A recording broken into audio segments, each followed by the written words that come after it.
Hello everyone, welcome to Mastermind. In the previous part, which is in the part 4, we had discussed 4 important questions and the video was becoming pretty long. It was around 30 minutes of videos. So in this part, we'll be discussing the next set, which is the part 5. Let us start with the first question. And before we discuss the questions, you have to remember one thing, that we are basically not discussing questions actually. We are discussing important topics with the questions, and these questions or the related questions has been previously asked in the examination. So if you are discussing that particular topic and around that particular topic, then these questions will be easier for you to answer as well. Let us start with the first one. Which of the following article is related to interim budget?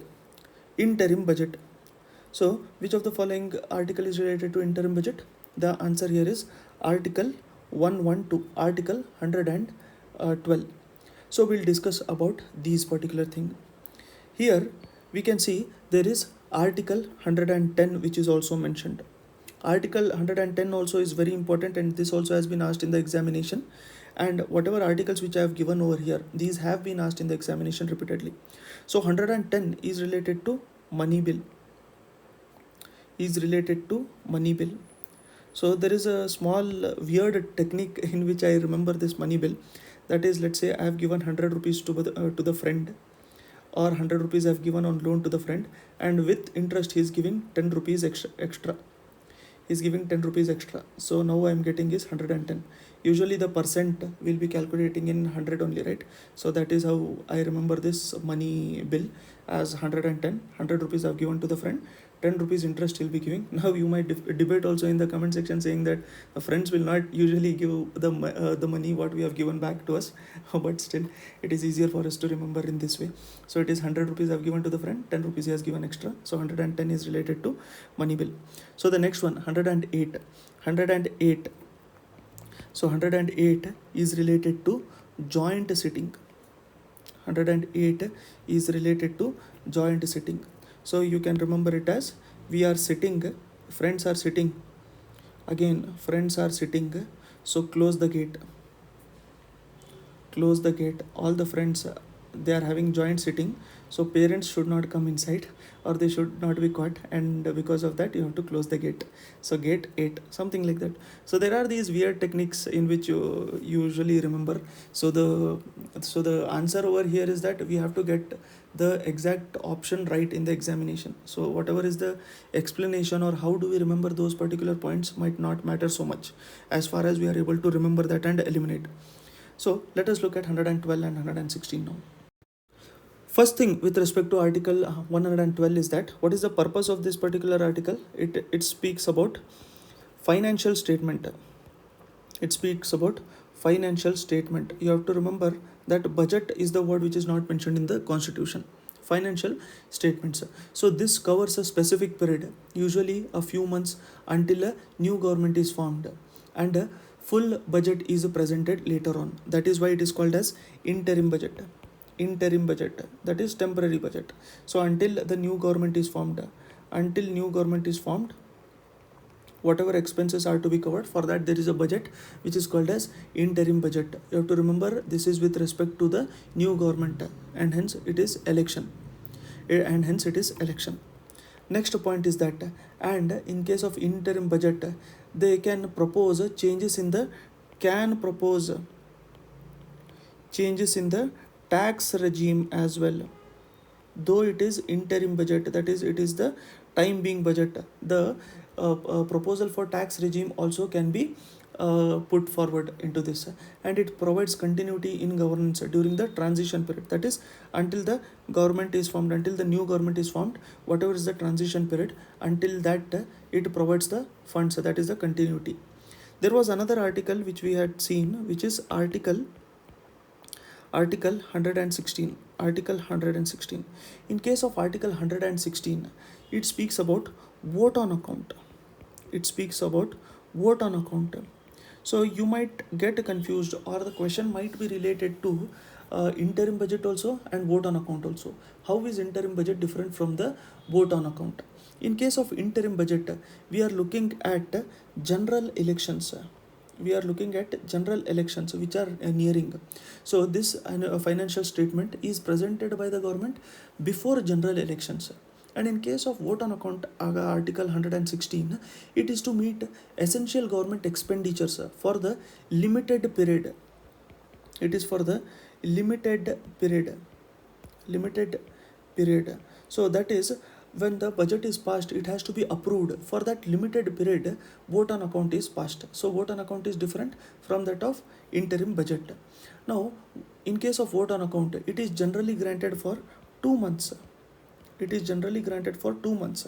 In case of interim budget, it is until the new government is formed. It is until the new government is formed, correct? Which you have written over here, until the new government is formed.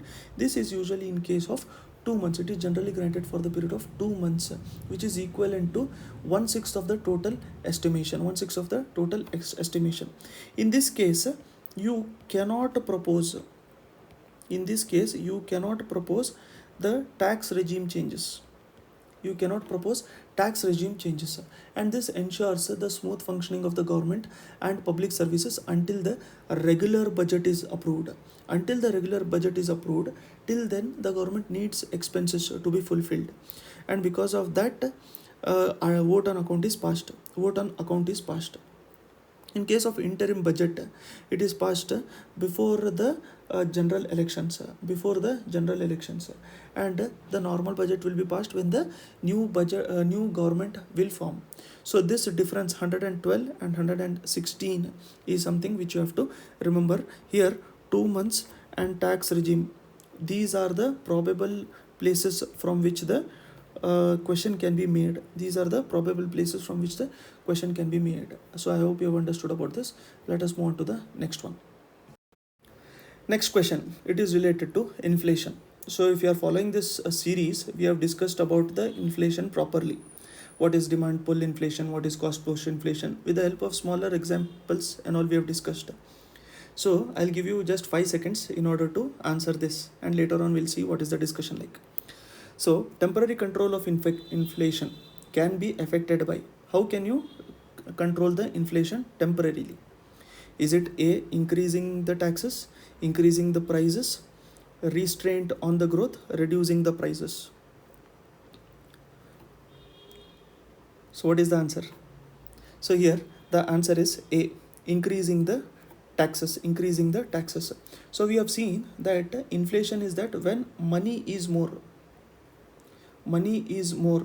okay, whenever the money is more with the public. So if you take out that money from the public and you put it back in the bank, okay, money is more and then the production is less. So at that point of a time, so if you take that money back from the bank, from the public, and put it back in the bank, then you are controlling the inflation, correct? That is, the same amount of goods are costing more now. Maybe the demand is more now. Or the overall cost has pushed that inflation. So this we have discussed previously as well. Now inflation, whenever it comes to inflation, you have to make sure that your option has to reduce the money from public. Which of the following is reducing the money from public and putting it back into the bank or in the government? In case of temporary control, you are increasing the taxes. So when you increase the tax, the public has to give more money, correct? It has to give more money, and that is how they are reducing the money supply with the people. In case of increasing the price, this is one of the reason for the inflation. The definition itself says that constant increase in the prices itself is inflation, correct? Because of that, the demand also is affected. So that we have seen. Then restraint on the growth. Then if there is no growth, it doesn't affect the inflation as such. So if there is no growth, then how can there be inflation? Reducing the prices. So this also is not the thing for this also is not how you control the inflation. You have to be concentrating on the production aspect actually. So temporary control can be said that by increasing the taxes, you can reduce the money supply with the public. So you can see that previously also we have discussed there will be option which is very close to the answer, but it is not exactly the answer. You have to see which is the most probable answer. So if you are reading the first page when you are doing the examination, when you are giving your examination.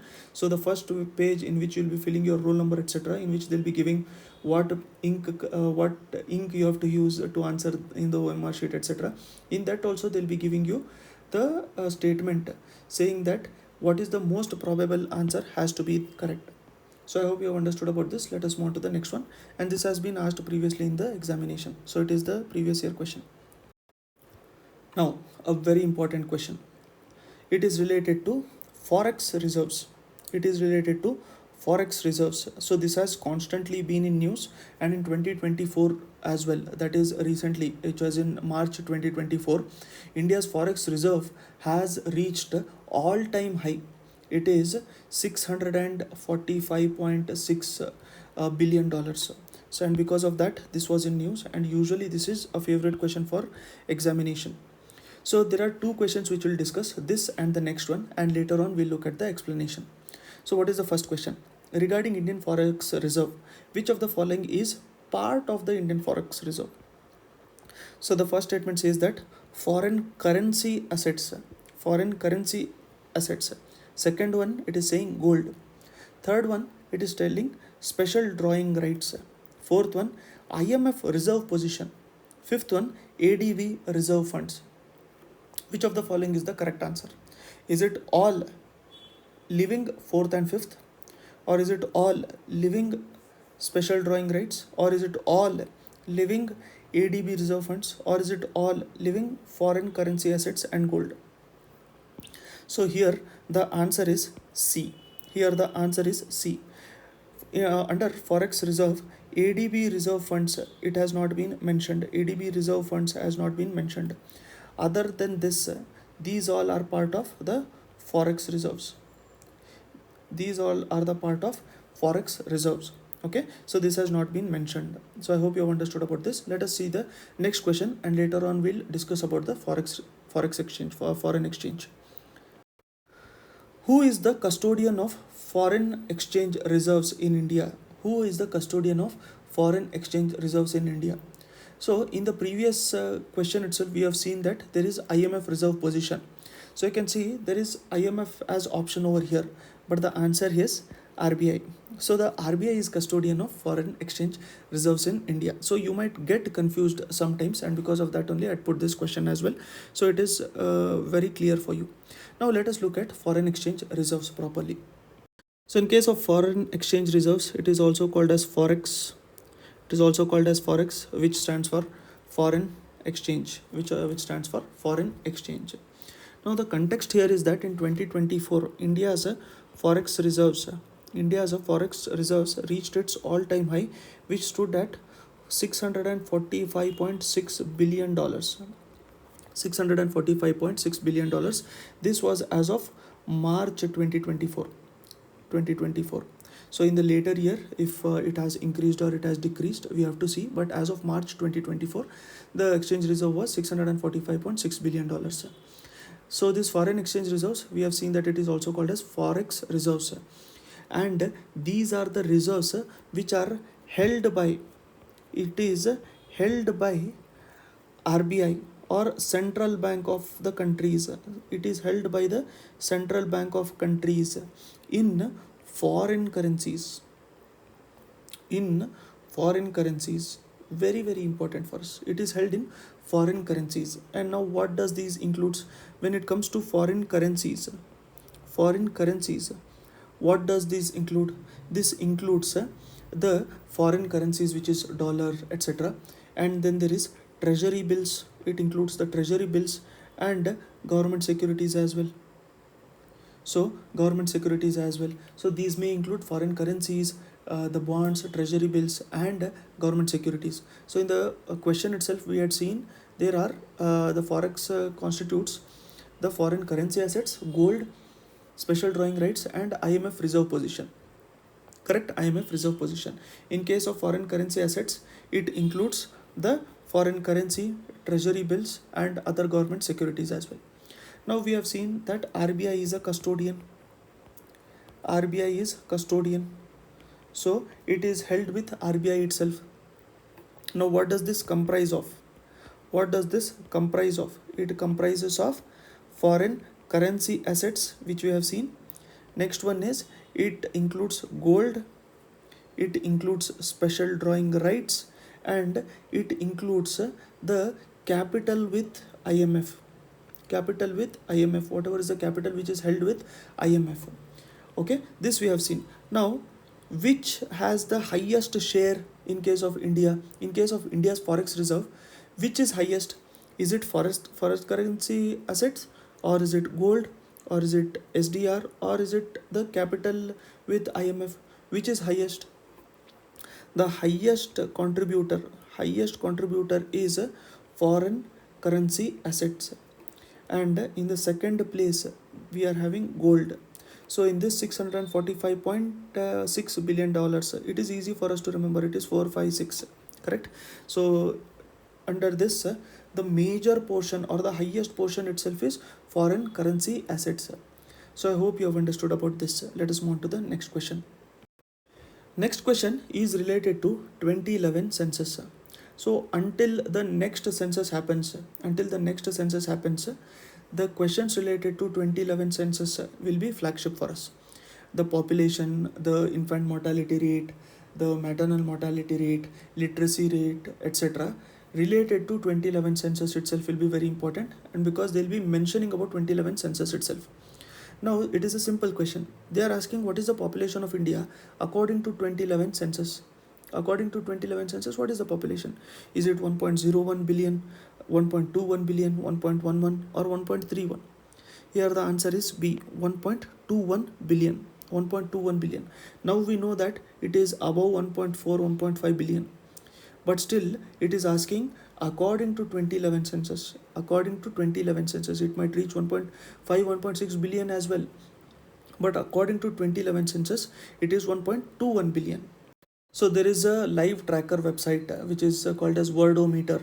So if you are looking at Wordometer, they have given it as 1.43 billion. 1.43 billion is the current population. You can see to that. You can look at that in the on that website also. If you type it as current population at that point of a time, it shows like that. But according to according to this 2011 census, it was 1.210 billion, 1.210.9, something like that. So it was in million, which is 1.21 billion. Let us move on to the next one. So before that, let us look at some important points related to census 2011. So it is under Ministry of Home Affairs, Office of Registrar General and Census Commissioner, who is in charge of conducting census every 10 years. So in 2021 it had to be conducted, and because of COVID it is postponed. Now according to Article 246 of Indian Constitution, the census of the population is a union subject. It is a union subject. Okay, very important. And the literacy rate compared to 2001, in 2011 it was 73%. It was 73%. And what is the density? It is 382 in 2011. So this is the density. And in case of sex ratio, there were 940 females against 1000 males. Now it has come close to 1000 or 1110, etc. But according to census, this was it. And the child population, that is, there has been 0.4% increase in the number of children aged 0 to 6 years. So these are some of the points with respect to census which you have to remember. So I hope you have understood about all the questions which we have discussed. In the next part, we'll discuss a few more questions. I hope you are liking the series. You can let us know in the comment section as well. And also, if you are new to the channel, do consider liking it and subscribing to the channel to receive the continuous notification, and we'll also be motivated in order to make more and more videos for the examination. Thank you. I'll see you soon in the next one.